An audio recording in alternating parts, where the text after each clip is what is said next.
Sa nakaraang video ay natapos tayo kung saan ay nagtungo si Go Wanghul upang mailigtas ang right guardian at left guardian sa kanilang sasapitan sanang kapahamakan. Matapos ay sinugod ito ng mga gwardya sa bilangguan, ngunit bago pa ang mga ito makagawa ng pag-atake kay Wanghul ay mabilis naman na inatake ito ni Baekgi. Matapos ay iniutos ng iba pa na natitirang mga gwardya na mabilis na ligpitan ang mga hanggal na nakapasok, at agad naman na nagsisugod ang mga ito sa dalawa.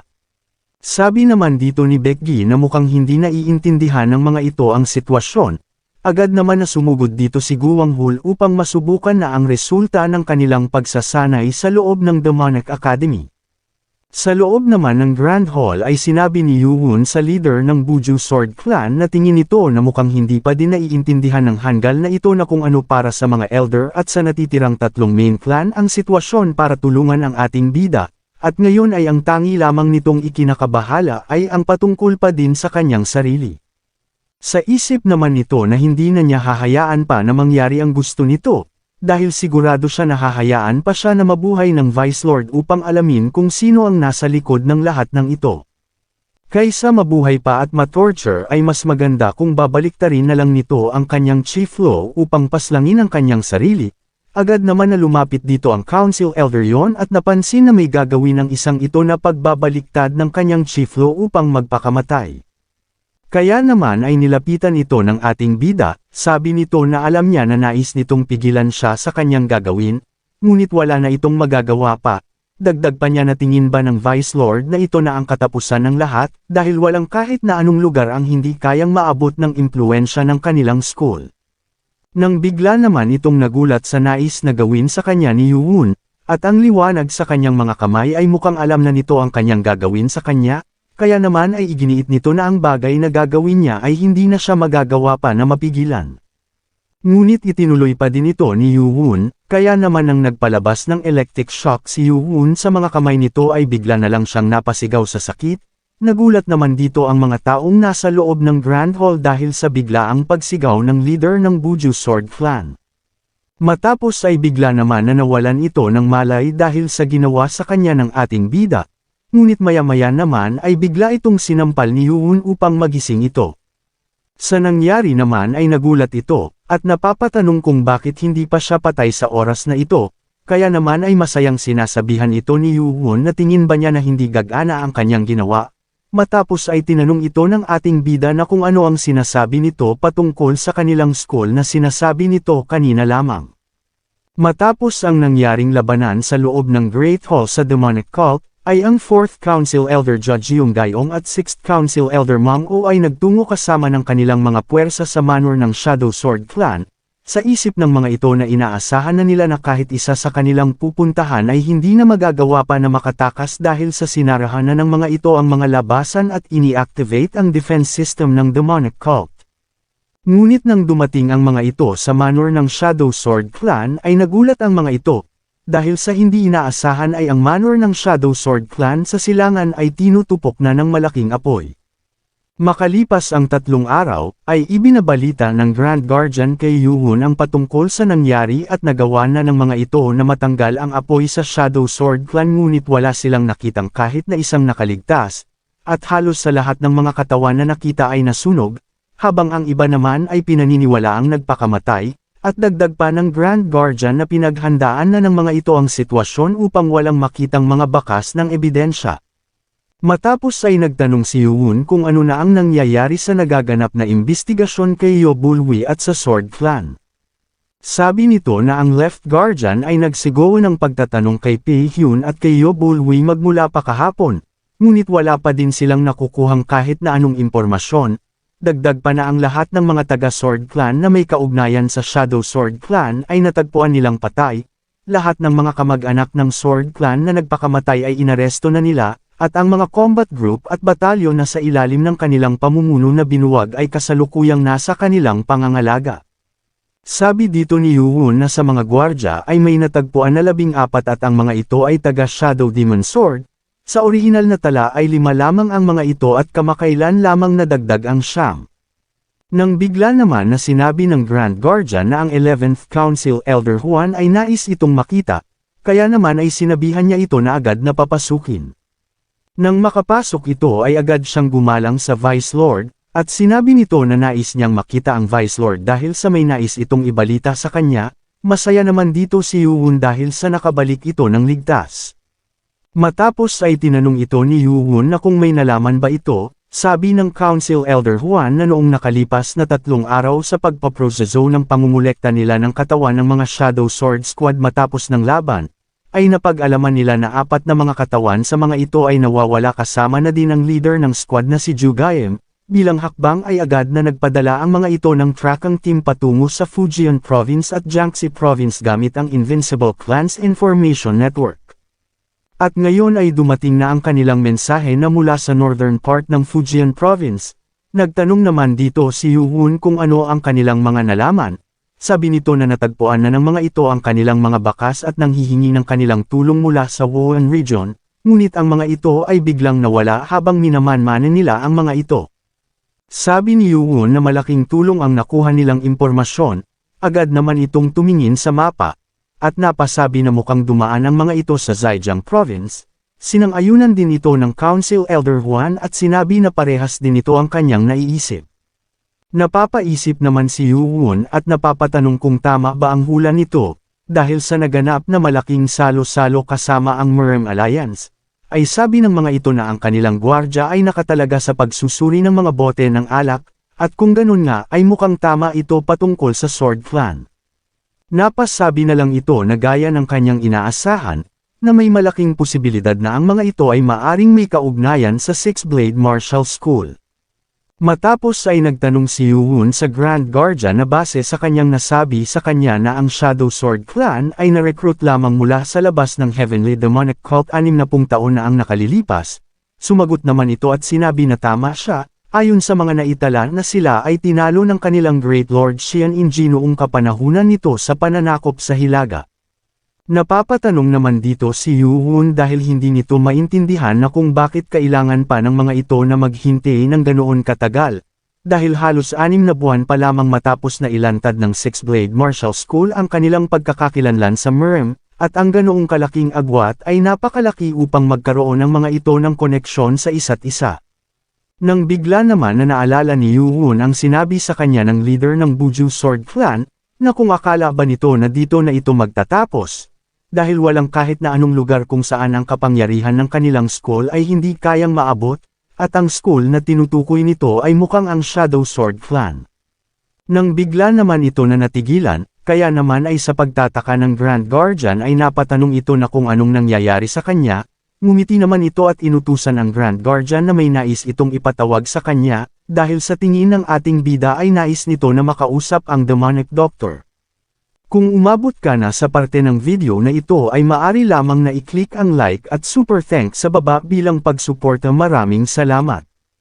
Sa Demonic Cult Inner Palace Ceremony, ay agad na nagtungo ang Demonic Doctor matapos na masabihan ng Grand Guardian, agad naman itong bumati kay Xian Yuhun, sabi dito ng ating bida na mahusay ito sa kanyang ginagawang trabaho ngayon. Sumagot naman ito na bilang isang pinuno ng mga manggagamot ay ito ang kanyang tungkulin, at dahil sa kakulangan nito sa kaalaman ay mahirap para sa kanya na malaman agad ang mga nangyari, kaya naman ay sana ay mapatawad niya ito. Ang bagay na sinasabi ng doktor ay ang patungkol sa kanyang ama, dahil sa paulit-ulit lamang itong umiiyak at humihingi ng tawad sa kanyang mahal na asawa na si Huayon.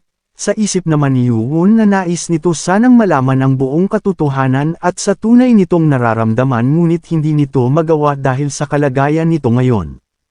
Kaya naman ay sinabi dito ni Yuhun na huwag nitong sisihin ang kanyang sarili dahil ipinatawag siya nito dahil sa ibang dahilan, at tinanong ng ating bida ang doktor kung natapos na ba ito sa pag-aanalisa ng gamot na nakita sa banquet hall. Nagtanong naman ito na kung ito ba ay ang tungkol sa opium poppy, dahil kung yun ay nagawa na niya itong matapos, sa narinig ni Yuhun ay napangiti na lang ito. Sa loob naman ng Great Hall ng Demonic Cult ay nagpatawag si Yuhun ng isang pagpupulong, nang pumasok ito sa loob ng Great Hall, ay agad naman siyang binati ng lahat. Ngunit may agad naman itong napansin, dahil bakit may isa pang upuan sa tabi ng trono ng Lord, kahit na tinanggap siya ng mga ito bilang ang kanilang Heavenly Demon, ngayon ay ang sitwasyon ay malinaw na para sa kanya. Ang iniisip ng mga ito na ang pagtulong na ginawa ng mga natitira sa 6 na main clan ay ang ginawa nila ay hindi libre at may kapalit. Kaya naman sinabi nito na kahit anong mangyari ay magpapatuloy ito ng mas may makukuhang benepisyo sa mga ito. Matapos ay agad na hinawakan ni Yuhun ang upuan sa tabi ng trono ng Lord. Sa ginagawang ito ni Yuhun ay pinagmamasdan lamang siya ng mga council elder.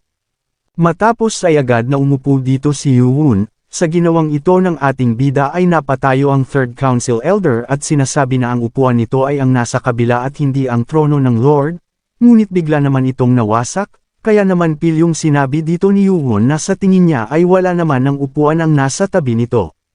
Hindi naman makapaniwala ang iba pang mga council elder dahil sa nagawang sirain ito ni Yuhun sa pamamagitan lamang ng paghawak dito. Kaya naman ay sa isip ng third council elder na papalagpasin na muna niya ang patungkol dito dahil ang mahalaga ngayon ay ang patungkol sa usapin sa mga bakanteng posisyon ng mga council elder, kaya naman ay sinabi na lang nito na kung ganon ay maari na nilang umpisahan ang kanilang pagpupulong. Ngunit pinahinto naman silang lahat ng Grand Guardian at sinabi na ang pagpupulong na ito ay patungkol sa gagawing inaugurasyon ng Heavenly Demon. Sa sinabing ito ng Grand Guardian ay mariin na tumutol dito ang tatlong Council Elder, sabi pa ng mga ito na hindi sila sang-ayon patungkol dito dahil hindi pa naman ito napag-uusapan, at paano nitong nasasabi ang bagay na iyon sa kanila nang hindi man lang nagagawang mapagdesisyonan. Dagdag pa ng Third Council Elder na isantabi na lang muna nila ang patungkol dito hanggat hindi pa nagigising ang Lord Xian Ojong. Sa sinabing ito naman ng Council Elder ay napapaisip ang ibang mga clan leader ng mga elite clan. Sa isip nito na mukhang mahihirapan silang natitirang tatlong main clan sa sitwasyon na ito, at hindi kagaya ng mga naunang mga lord na ipinapasa lamang ang kanilang posisyon ay ang Vice Lord Xian Yuhun ay dahan-dahan ng bumubuo ng kanyang puwersa kahit ito ay nasa Demonic Academy pa lang, at bukod pa doon ay ang katayuan ng 6 na main clan ay mahina sa ngayon dahil sa tatlong na lang silang natitira, dahil ang Poison Clan ay tuluyan ng nabura at ang Dark Clan at ang Sword Clan ay nabuwag na. Matapos ay nagtanong ang Grand Guardian na kung ang tatlong ito lamang ba ang tumututol. Matapos na itanong ito ng Grand Guardian ay hindi naman nila mapigilan na tignan ang kapwa nila Council Elder, ngunit ang mga ito ay umiiwas din sa pagsang-ayon sa tatlo. Sa isip naman ng 9th Council Elder na mabuti na lamang at nagawa nitong makumbinsi ang iba pang mga Council Elder noong nakaraang gabi, at hindi naman naging mahirap na desisyon ito para sa iba dahil sa matapos nilang malaman na ang batang ito ay ang tunay na Heavenly Demon. Hindi naman maganda ang nararamdaman dito ng Third Council Elder, dahil kapag nagpatuloy pa ang ganitong sitwasyon ay matatalo na sila sa bilang ng ibang mga Council Elder, at tingin ito na kailangan na nitong dumipende sa iba pang mga leader ng mga elite clan. Matapos ay may nagtaas ng kamay sa mga leader ng elite clan, sabi ng mga ito na sang-ayon sila sa naisip na ideya ng tatlong Council Elder. Sa nakitang ito ng Third Council Elder ay hindi naman ito natuwa, dahil sa kakaunti lamang sa mga ito ang sumang-ayon sa kanya. Masaya naman sa nakikitang ito ang 11th Council Elder Juan, sabi nito na ang Heavenly Demon ay isang makapangyarihang pangalan at may awtoridad sa lahat, at tingin ba ng Third Council Elder na magagawa pa nilang maimpluwensyahan ang iba kagaya ng dati. Dahil dito ay sinabi na lang niya kay Yu na ang bagay na ito ay may pagdadaanan pa na standard procedure. At dahil sa ang kanilang Lord Xian Ojong ay napag-alaman na ginamit lamang ng mga nahuling salarin, ay tingin nito na tama lamang na hantayin muna nila na gumaling ito bago magpatuloy. Sa isip naman ng 8th Council Elder na kitang-kita ang hindi nito pagsang-ayon para sa kasalukuyang mamumuno, at hindi maganda para sa demonic cult kung magkakaroon ng pagkakahati-hati sa kanilang pamumuno. Nang bigla naman na tumayo dito ang 9th Council Elder at sinabi na ang ginagawang paggamot ng demonic doctor sa Lord ay lumalabas na walang progreso, at naiintindihan nito ang nais ng tatlong Council Elder ngunit hindi nila maaring iwan na bakante lamang ang posisyon ng Lord dahil hindi nila alam kung kailan aatake sa kanila ang Six-Blade Martial Clan. Sinagot ito ng Third Council Elder na kung ganon ay nais niyang may patawag ang Divine Doctor kung hindi ito magawang magamot ng Demonic Doctor at hintayin nila na gumaling ang Lord Xian Ojong bago sila magpatuloy. Dagdag pa nito na si Xian Ojong pa din ang kanilang Lord kaya naman ay walang rason upang isa walang bahala ang mga kinakailangang hakbangin. Sa isip naman nito na kahit sa ganitong sitwasyon ay wala pa ding balak ang mga ito na sumuko, at halata na nais lamang ng mga ito na patagilan ang sitwasyon upang magawang makapagpalakas ang kapangyarihan ng kanilang mga clan. Matapos ay sinabi nito na aalis na siya at hindi na ito dadalo sa kahit na anong pagpupulong hanggat ang Lord ay hindi pa gumagaling. Agad na sumunod naman dito ang dalawa pa na Council Elder. Sinabihan naman ng Grand Guardian ang mga ito na huwag aalis, ngunit pinigilan naman siya ni Yuwon at sinabi na hayaan lamang nito na umalis ang mga ito, dahil ang trabaho para sa mga ito ay siya na mismo ang gagawa, at nagpapasalamat ito sa nangyari ngayon dahil sa nalaman na nito kung sino ang nasa kanyang panig at kung sino ang mga kalaban. Kinagabihan naman, alas 7 ng gabi, sa Inner Palace Banquet Hall, ay naghahantay ang tatlong Council Elder. Sabi ng 5th Council Elder na inaasahan na nito na iimbitahan sila ni Yuwon upang kumonsulta sa kanila, at mukhang ang ginawang eksena ng 3rd Council Elder ay gumana. Sabi naman ng 4th Council Elder na bukod pa doon ay sinabi ng 3rd Council Elder sa pagpupulong ang lahat ng nais ng mga ito at mukhang ang nangyayari ay gumagawa sila ng bitag para sa Vice Lord. Sabi naman ito na hindi naman bitag ang ginawa niya, matapos ay sinabihan niya ang mga ito na mag-iingat sa alak at mga pagkain na nakahain sa kanila, sinang-ayunan naman ito ng isang Council Elder dahil wala namang masama kung mag-iingat sila dito. Maya-maya pa ay dumating na si Chian Yuwon para sa kanilang pribadong pagpupulong, agad naman na bumati ang mga ito sa ating bida, sabi ng isa dito na nagkasundo silang lahat na pumayag upang magtungo sa nasabing pagpupulong. Nang makita nila si Yuwon na uminom, ay agad na napaisip ang 5th Council Elder at sinabi na mukhang hindi naman ginawa ng hindi maganda ang mga pagkain, ngayon ay dahan-dahan siyang magsasaya sa mga pagkain na nakahanda. Sa isip naman ng isa na nais nitong makuha ay ang posisyon para sa una hanggang sa ikatlo sa pagiging Council Elder, at pagkatapos ay magagawa na nilang makontrol ang kalahati ng kapangyarihan at impluensya sa loob ng demonic cult. Napapangiti naman dito ang 3rd Council Elder dahil sa ang kanilang kapangyarihan na nahati sa 6, ay ngayon ay 3 na lang sila ang maghahati-hati, at ito ay mas mainam para sa kanilang lahat. Ang posisyon sa Lord na nagawang monopolyuhin ng Shadow Sword Clan at Sword Clan sa loob ng 100 taon ay mapapasakamay na nila. Sa nakikita naman ng mga ito na kung papaanong naghanda ito ng masasarap na pagkain ay nababahala ang Vice Lord Chian Yuwon sa kanilang ipinagsamang lakas. Maya-maya pa ay may ipinasok na buhay na baka ang mga taga-silbi ni Yuwon. Matapos ay napasabi na lang dito ang 4th Council Elder na hindi ito makapaniwala na makakakain sila ngayon ng inihaw na sariwang karne ng baka, at hindi na ito makapaghantay pa na matikman ito. Sabi naman ng 3rd Council Elder sa ating bida na mas maganda sana kung umpisa pa lang ay ginawa na nila ang ganito, matapos ay sinabi nito sa ating bida na kung maari na ba nilang mapag-usapan ang mga bagay-bagay. Ngunit hindi naman sumagot dito si Yuwon bagkus ay inalok ang mga ito ng isang delicacy bago sila magtungo doon, at dahil sa nagdesisyon na ang mga ito ng isang pakikipagkaibigan ay bakit hindi niya bigyan ang mga ito ng masarap na pagkain na siya mismo ang maghahanda. Matapos ay agad itong nagtungo sa kinaroroonan ng baka upang gawan sila ng isang delicacy na tinutukoy nito sa kanila, matapos ay agad nitong kinuha ang puso ng baka, pagkakuha ay agad niya itong hiniwa-hiwa sa maliliit na parte at inilagay sa isang plato. Sabi ni Yuwon na masarap ang pagkain nito kung sasamahan nila ng sauce na kanyang ginawa. Natutuwa naman dito ang 4th Council Elder dahil matagal na panahon na siyang hindi nakatikim ulit ng isang ito. Hindi naman gusto ng 3rd Council Elder ang pagkain na inihain nito sa kanila. Matapos ay nauna nang kumain dito ang 4th Council Elder at sabi nito na masarap talaga ang isang ito gaya ng kanyang inaasahan. Sa nakitang ito ng 3rd Council Elder ay sumubok na din ito na tumikim, at bigla naman itong nagulat dahil isa talaga itong delicacy at akala nito na ang malalasahan niya lamang dito ay ang pagkalansa ngunit masarap ito hindi gaya ng kanyang inaasahan.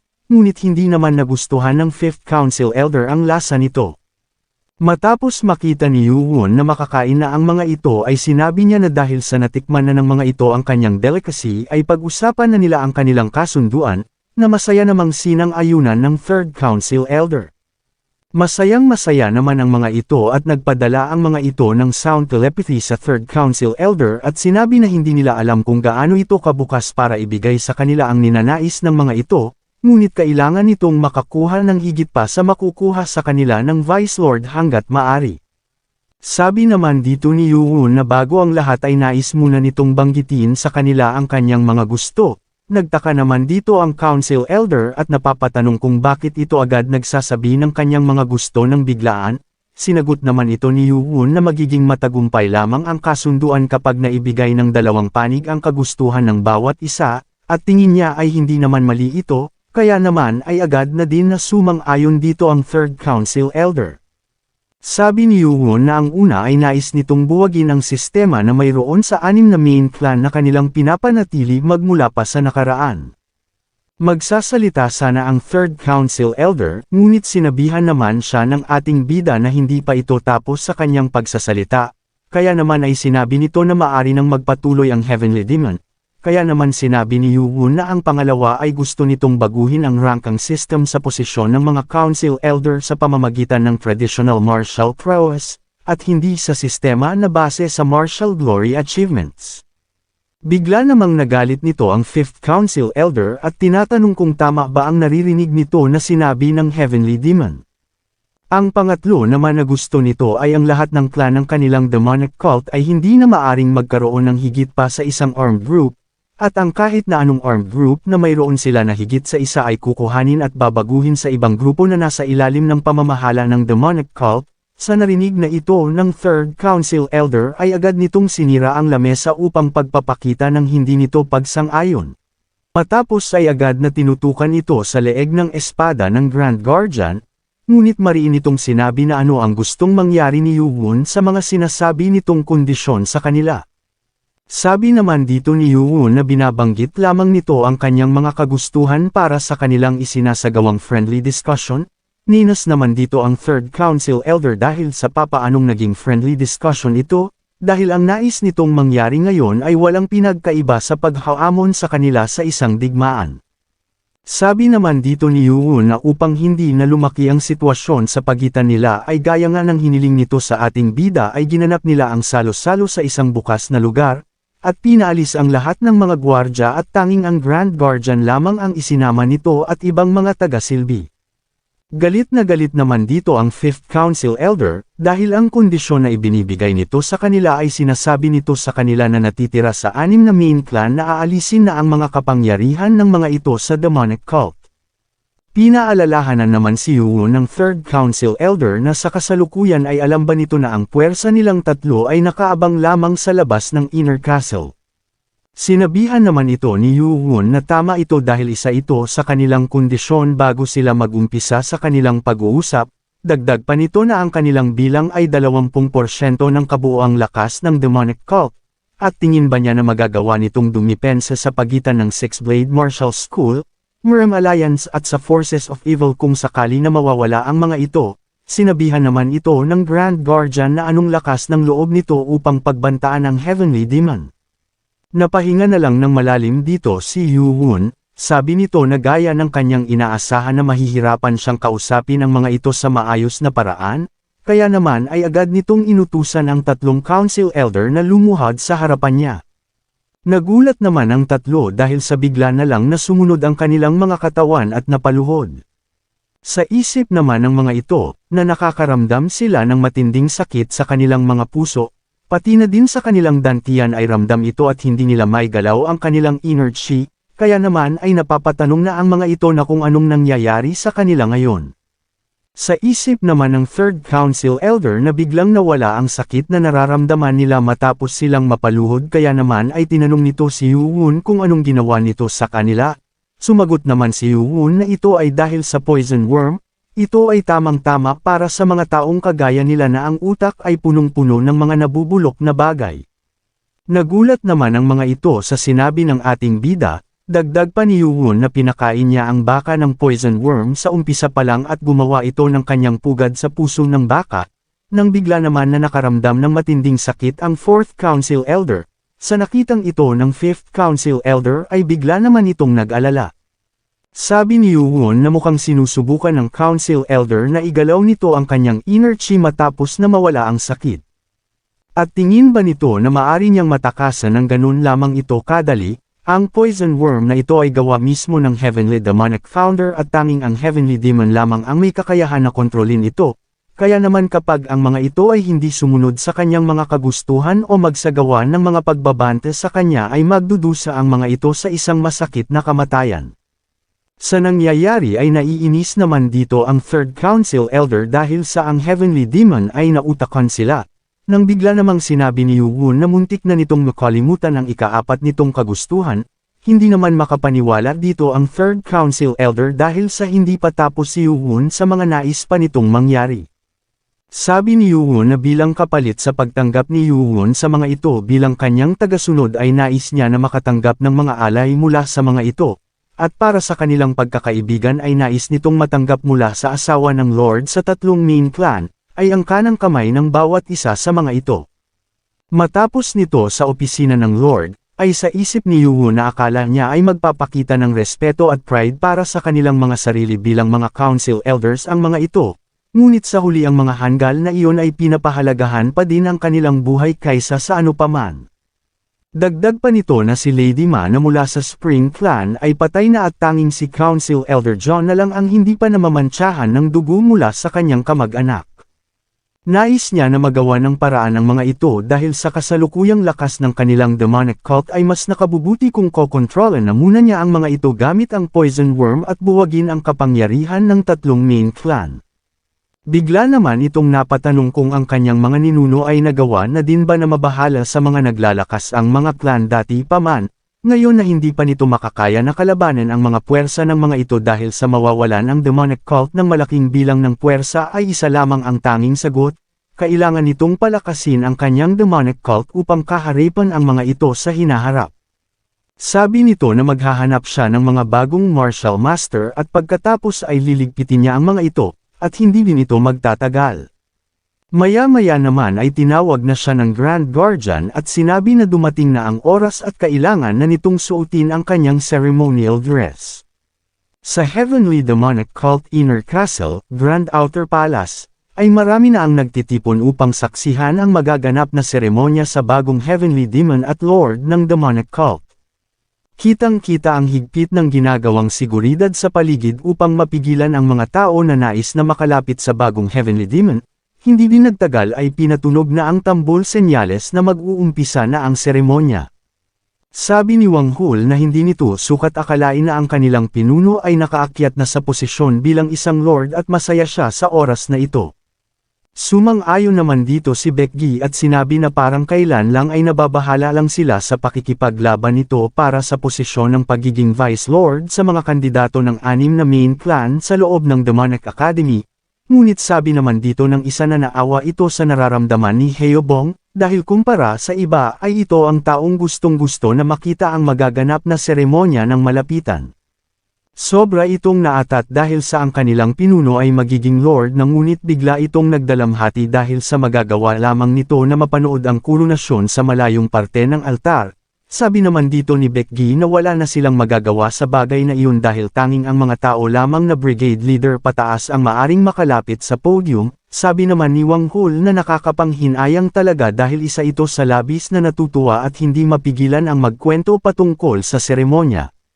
Matapos ay sinabi na ng Grand Guardian na magsisimula na ang seremonya kaya naman ay ang lahat ay magsipagtahimik na, ngunit nagtaka naman sila sa lalaking may bitbit na apoy, at pakiramdam nila ay kilala nila ang taong ito, ngunit nang lumingon ito sa kinaroroonan nila ay nagulat naman ang mga ito, dahil ang taong ito ay si Heobong.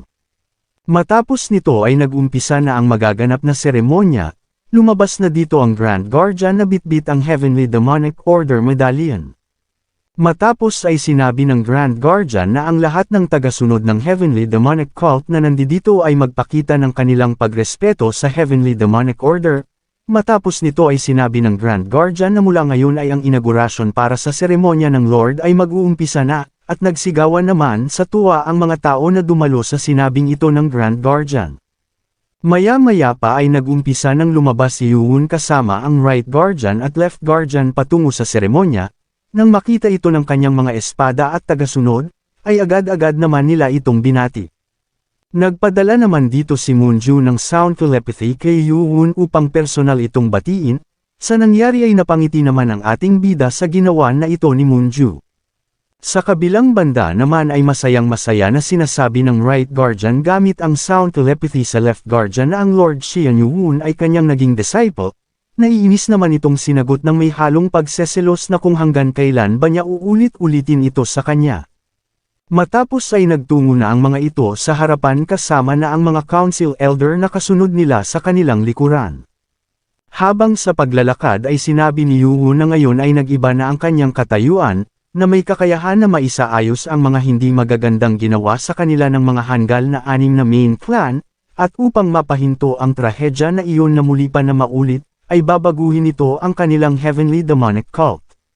Nang makaakyat ay napalingon naman ito at namangha dahil sa madaming tao ang dumalo sa kanyang magaganap na seremonya, agad na nilapitan ito ng Grand Guardian at sinabi na ngayon ay ibinibigay nito kay Xian Yuwun, na magiging ika-24 na Lord ang Heavenly Demonic Order. Matapos ay biglang lumuhad dito ang ating bida at malakas na sinabi, na siya bilang tagapagmana na Xian Yuwun ng Heavenly Demonic Cult ay masayang tinatanggap ang Heavenly Demonic Order. Matapos ay agad na inutusan ng Grand Guardian si Heobong na ibigay na nito ang torch na hawak niya kay Yuwun, na agad naman na sinang-ayunan nito. Habang papalapit ito ay masaya namang sinasabi ni Yuwun na si Heobong, na laging naniniwala sa kanya ay hindi nito makakalimutan ang lahat ng kanyang ginawa. Matapos ay iniabot na nito ang hawak niya na torch at binati ang kanyang pinuno at sinabi na ang pagkakataon na ito ay hinding-hindi niya na makakalimutan. Matapos na kuhanin ito ni Yuwun ay tinapik naman niya ito sa balikat at sinabi na kahit siya ay hindi din ito malilimutan. Sa narinig na ito ni Heobong mula sa ating bida ay hindi naman ito napigilan ng maging emosyonal. Matapos ay agad na itinapat ito ni Yuwun sa isang malaking bagay sa harapan nito, at maya-maya pa ay may lumabas dito na isang napakalaking asul na apoy. Matapos ay isinigaw nito na bilang pagsisindi nitong muli sa Holy Flame, ay wala na itong kahit na anong pagsisisihan kahit man kapalit nito ay ang kanyang buhay. Ang liwanag na ito ay gagabayan sila sa kanilang tatahakin, at ang saya at pighati ay mananatiling gaya ng alikabok. At inulit niya ulit ang mga katagang ito, na sinabayan naman ng lahat ng mga dumalo. Nang matapos ay sinabi ng Grand Guardian na kasama ng Heavenly Demonic Order, ay ang posisyon sa pagiging Lord ay ibibigay sa bagong Heavenly Demon, Young Lord Xian Yuwun, bilang ang ika-24 na cult leader ng Heavenly Demonic Cult ay tanggapin ang korona na hawak nito. Nang may patong ito sa kanyang ulo ay bigla naman itong may naramdaman sa paligid. Sabi nito na ang tunog ng mga paglakad nito ay parang sa isang tao na hindi nagmaster ng kahit na anong martial art, at mukhang isa itong ordinaryong tao. Nang matapos ang Grand Guardian sa pagputong dito ng korona, ay nagulat naman ito sa nakita niya dahil ang taong kanyang naramdaman kanina lamang ay ang kanyang pinakamamahal na guardian. Matapos ay binati siya nito at sinabi na sigurado siya na ang kanyang ina na si Lady Hua ay masayang nakangiti ngayon sa langit. Hindi naman napigil ni Yuwun ang matinding emosyon kaya naman ay bigla na lang itong napayakap at napaiyak dito. Sa isip nito na ang kanyang mga tagasunod ay binigyan siya ng isang napakagandang regalo ngayon at labis itong nagpapasalamat. Matapos ay ipinalabas nito ang kanyang Heavenly Demon Sword, at nang matapos itong itaas, ay malakas nitong sinabi na mabuhay ang Heavenly Demonic Cult, at ang lahat ay nagsigawan sa matinding kasiyahan na nararamdaman nila. Ang Heavenly Demonic Cult's 24th Lord at ang ikalawang Heavenly Demon ay muling naipanganak. Matapos, ang White Venerable Historian na nagtala ng kasaysayan sa Merim, ay sumulat at sinabi na ito ang araw kung saan ang Demon God ng Heavenly Demonic Cult ay nagpakita na. Kung umabot ka na sa parte ng video na ito ay maari lamang na i-click ang like at super thanks sa baba bilang pagsuporta. Maraming salamat. Ang mahabang taglamig ay lumipas at ang tagsibol ay dumating sa 10,000 Peak Mountain. Sa loob ng panahon na ito ay marami ang nangyari sa loob ng Demonic Cult, at halos 3 buwan na nang makoronahan si Xian Yuwun sa pagiging Lord. Una, ang pulisiya sa pag-aalis ng mga puwersa ng lahat ng mga clan at paglalagay sa mga ito sa kapangyarihan ng Demonic Cult ay ipinatupad.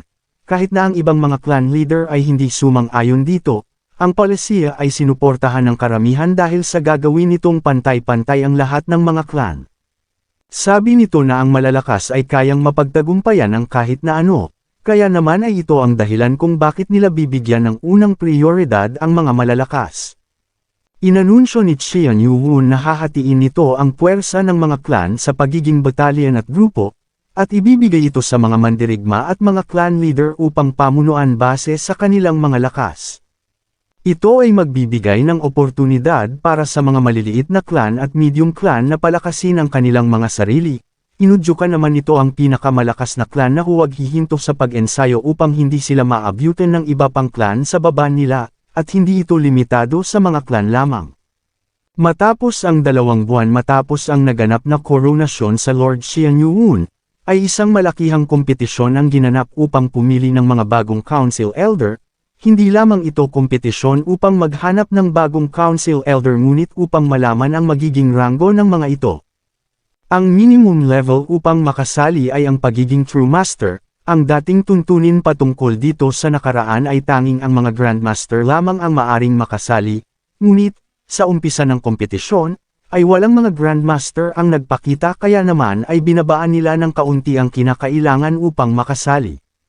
45 na mga tao ang nagpakita ng kanilang kagustuhan na makilahok sa kompetisyon, at ang mga ito ay hindi lamang mga mandirigma sa loob ng demonic cult, ngunit mula sa ibang sangay sa labas ng demonic cult. Sa mga ito ay 32 tao ang madali lamang na nakapasa sa unang bahagi sa pamamagitan ng mga battle strategies at formation, ngunit ang ilan sa mga ito ay mga nakatagong mga master na hindi pa nakikilala. Isa na dito si Mungmo, ang pinakabatang anak ni Moon-o, master na nagmula sa Illusionary Sword Clan.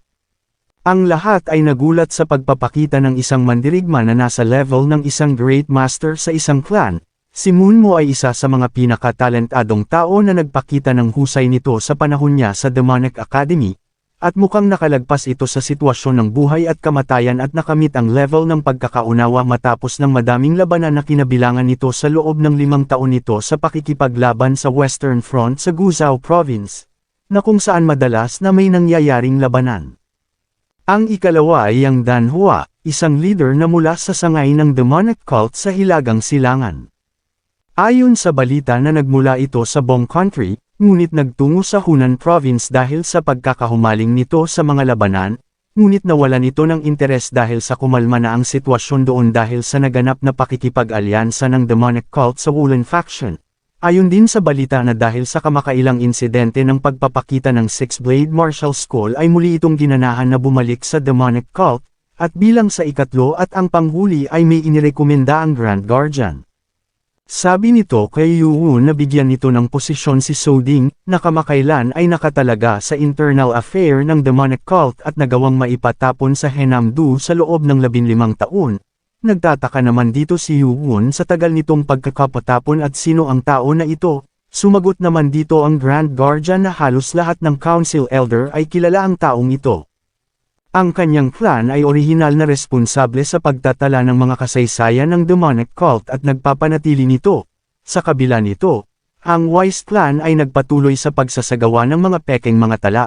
At upang hindi manatili ang mga ito sa kanilang ginagawa ay naghanda ang mga ito ng biglaang pag-atake isang gabi sa Wise Clan ng lahat ng kanilang lakas, ngunit ang kanilang sepresang pag-atake ay hindi naging matagumpay dahil sa espiya na itinanim ng Wise Clan sa clan nito. Matapos na malaman ang plano, ay hindi ninais ng Wise Clan ang kaharipan ang mga ito dahil sa maaring maubos ang kanilang puwersa kaya naman ay agad itong ipinaalam sa Lord Palace upang humingi ng tulong dito. At sa pagiging tapat nito sa demonic cult gaya ng ginagawa niya sa pagtatala ng mga pangyayari, si Suding ay agad na sumuko ng walang kahit na anong panlalaban, nang ito ay inaresto ng mga mandirigma ng palasyo. Ang 6 na main clan ay ninais na putulan ito ng ulo, ngunit ang Lord ay nagpasya na ipatapon na lang ito sa Henamdu nang wala ang kanyang martial art at isinelyo, upang magamit pa muli nito kapag kinalaban na ng Lord ang puwersa ng 6 na main clan. Agad naman na sumang-ayon dito si Lord Qian Yuwon at agad na ipinag-utos na ibalik muli ito sa demonic cult mula sa kanyang pagkakatapon, na agad naman na sinang-ayunan ng Grand Guardian. Mula dito, si Suding na naghintay sa pagbagsak ng demonic cult ay muling nakabalik sa kanyang bayan matapos ng 15 taon, at gaya ng isang alon sa ilog, na kapag ang isa ay naitulak at nawala ay may bagong alon ang mabubuo, at ang demonic cult na pinamunuan ng Second Heavenly Demon ay nagbabadya ng mabuo. Matapos ay base sa lakas bago ang lahat na palisiya, ay nag-umpisa ng ganapin ang nasabing kompetisyon para sa posisyon para sa Council Elder. Ngunit ang mga bagay na nangyari ay hindi inaasahan, sa pagkakawalan ng Sword Clan at Dark Clan, ay inakala ng Third Council Elder na leader ng Blade Clan na wala na itong magiging kalaban pa, pero nagawa itong matanggal sa ikalawang bahagi ng kompetisyon at nawala ng pagkakataon na maging isang Council Elder ulit.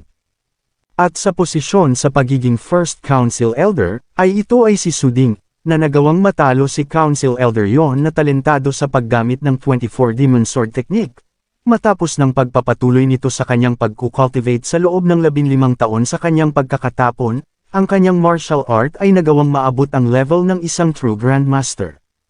Mayroon naman na kahit na hindi ito nasa level ng isang Grandmaster, si Go Chuyang ay nagawang punan ang posisyon sa ika-12 Council Elder matapos na magtala ito ng mataas na marka sa nasabing kompetisyon, at ito ang pinakamalaking pagbabago na ginawa sa loob ng 500 taon sa loob ng demonic cult.